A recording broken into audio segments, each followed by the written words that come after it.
কাফনের কাপড়ের নিচ থেকে একটা ফ্যাকাশে হাত বেরিয়ে এসে খপ করে সেলিমের পায়ের গোড়ালি চেপে ধরল। ওরে বাপরে, সাপ সাপ! উস্তাদ উস্তাদ, আমারে সাপ কামড় দিছে, সাপ কামড় দিছে। সাপ না রে গাধা, লাশের হাত, লাথি মার, সারা ওরে। আরিফ দেখল হাতটা সাধারণ মানুষের হাতের মতো নয়, নখগুলো বড় বড় এবং পাখির নখের মতো বাঁকানো।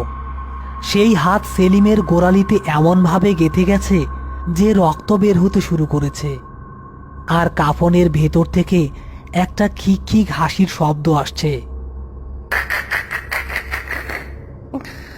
তোর বস আর খুব শখ না রে, এখন মাটির নিচে আমার লগে বসে থাক, আর উঠা লাগবো না।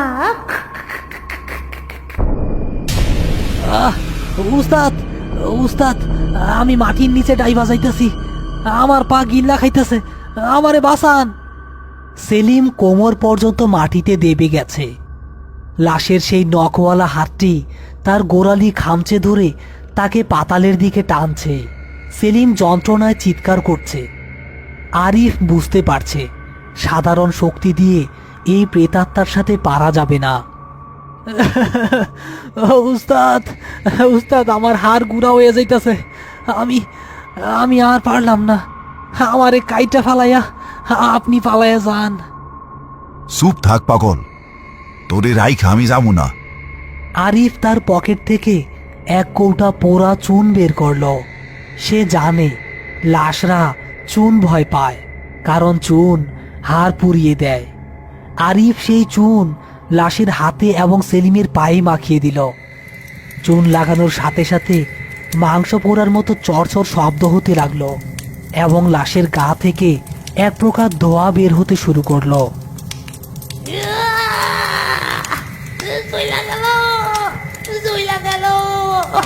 কিন্তু আমি আবার আসমু, গোরস্থানে আবার আসমু। লাশের হাতটি এক ঝটকায় সেলিমকে ছেড়ে দিল। সেলিম ছিটকে কাদায় পড়ল, কিন্তু আশ্চর্যের বিষয়, ছাড়া পাওয়ার পরও খাটিয়ায় শুয়ে থাকা লাশটি এবার নিজে নিজেই উঠে বসল। তার মুখ ঢাকা, কিন্তু শরীরটা এমনভাবে দুলছে যেন সে কোনো মন্ত্র পড়ছে।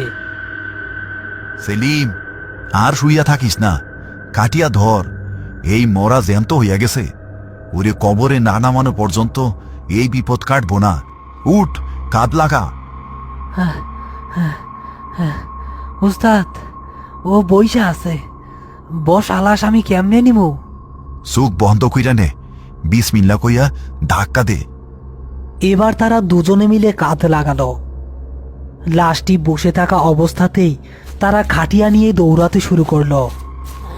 বসে থাকা লাশটি বাতাসের ঝাপটায় অদ্ভুত সব শব্দ করতে লাগলো, যেন কেউ গলা টিপে ধরে হাসছে।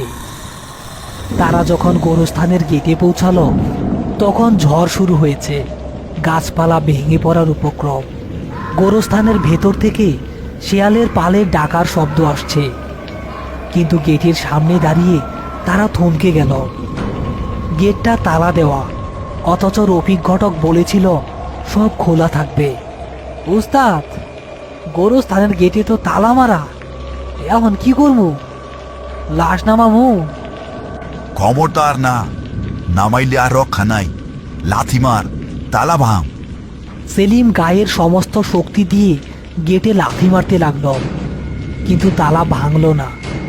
কিন্তু সেই সময় তাদের কাঁধের ওপর বসে থাকা লাশটা তার ঘাড় ঘুরিয়ে পেছনের দিকে তাকালো, অর্থাৎ সরাসরি সেলিমের মুখের দিকে। উস্তাদ, ও আমার দিকে তাকাইছে। উস্তাদ, ওর তো মুখ নাই, ওর মুখে শুধু চামড়া, চোখ, নাক, কান কিচ্ছু নাই, একদম সমান। সেলিম, ওরে দেখবি না, তুই গেট খুল। হঠাৎ গোরস্থানের ভেতর থেকে একটা ছায়ামূর্তি ধীর পায়ে গেটের দিকে এগিয়ে এলো। এটা রফিক ঘটক, কিন্তু তার পা মাটির ওপর নেই, সে ভাসছে। দেরি কইরা ফালাইলি আরিফ, অনেক দেরি কইরা ফালাইলি। আমার সখিনা অপেক্ষা করতে পছন্দ করে না।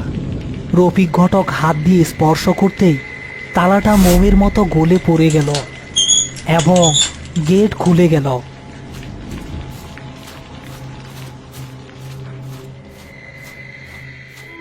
আরিফ এবং সেলিম লাশ নিয়ে কবরের পাশে দাঁড়ালো।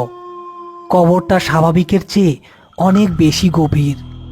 টর্চ মারলেও কবরের তলা দেখা যাচ্ছে না, শুধু অন্ধকার।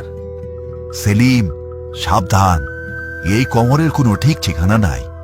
এক টানে লাশ ফালাইয়া দিবি, কোনো দোয়া কালামে কাজ হইব না, কারণ এইটা সাপ পরা মরা।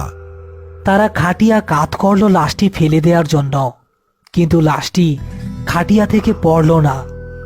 মনে হলো লাশের পিঠ খাটিয়ার সাথে আঠা দিয়ে লাগানো। উস্তাদ, লাশ তো পড়ে না, লাশটা তো খাটিয়ার লগে আটকা আছে। ধাক্কা দে, লাথি মার ওর পিছে। সেলিম যেই লাশের পিঠে লাথি মারতে গেল, লাশটা বিদ্যুৎ বেগে ঘুরে সেলিমের পা খপ করে ধরে ফেলল। এবার আর হাত দিয়ে নয়, লাশ তার সেই মুখবিহীন চেহারার মাঝখান থেকে আচমকা একটা বিশাল গর্তের মতো মুখ তৈরি করে সেলিমের পা গিলে ফেলার চেষ্টা করল। আহ! উস্তাদ, উস্তাদ, ও আমারে খাইয়া ফেললো, আমার পা গেল। ইয়া আল্লাহ! আরিফ দেখল পরিস্থিতি নিয়ন্ত্রণের বাইরে। সে পাশে পড়ে থাকা কোদালটা তুলে নিল। সে জানতো লাশের গায়ে আঘাত করা পাপ, কিন্তু এখন জীবন বাঁচানো ফরজ। আরিফ সজোরে কোদাল দিয়ে কোপ বসালো লাশের সেই হা করা মুখের ওপর। কোপ লাগার সাথে সাথে লাশটা এক বিকট আর্তনাদ করে উঠল, যেন হাজার হাজার কাঁচ ভাঙছে। সেই শব্দে গোরস্থানের পাখিগুলো ডানা ঝাপটে উড়ে গেল। লাশটি সেলিমকে ছেড়ে দিয়ে ছিটকে গিয়ে সোজা কবরের ভিতরে গর্তে পড়ল। মাটি দে সেলিম, জলদি মাটি দে। তারা দুজনে হাত দিয়ে এবং পা দিয়ে পাগলের মতো মাটি ঠেলে কবরে ফেলতে লাগলো। গর্তের ভেতর থেকে তখনও গোমরানির শব্দ ভেসে আসছে।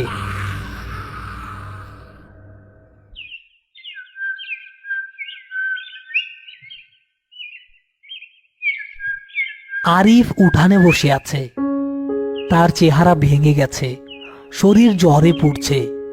গ্রামের মোল্লা তার মাথায় পানি পট্টি দিয়েছে। উস্তাদ, সেলিম কই? ওরে তো কয়দিন থেকে বেহি না।